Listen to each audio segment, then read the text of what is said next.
Hello guys, আমি Harry. আজকে biggest update এসছে। আমার তো মনে হয় শাস্ত্রী বেশি বক্স অফিস করবে, টেক কাটছে।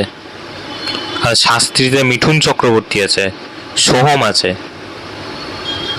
আমার মনে হয় শাস্ত্রী বেশি বক্স অফিস করবে। এখন দেখা যাচ্ছে যে টেক্কাতে দেব ভিলেনের রোল করছে, এরকম টিজারটা তো দেখে তাই মনে হলো যে দেব ভিলেনের রোল করছে, একটা বাচ্চার মাথায় বন্দুক ঠেকিয়ে। তাই তো মনে হচ্ছে, শুনছি। এবার ব্যাপারটা হচ্ছে যে শাস্ত্রীতে কেউ প্রোটাগনিস্ট না, কেউ অ্যান্টাগনিস্ট না, মানে কেউ হিরো না, কেউ ভিলেন না।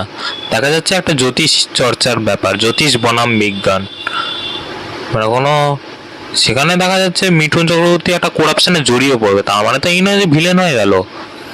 করাপশনে জড়ালেই, করাপশন যারা করে সবাই কি ভিলেন তা তো নয়।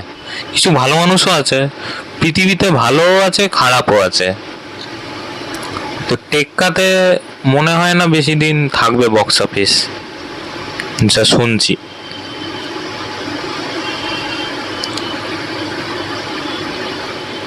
তো আমার মনে হয় এই শাস্ত্রী জিতবে।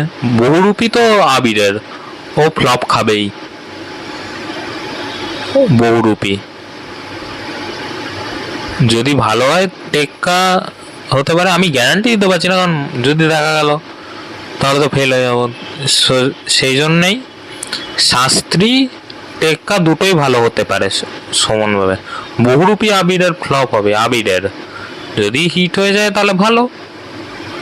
দেখা যাক না, সামনে তো পুজো আসছে। এই পুজোতে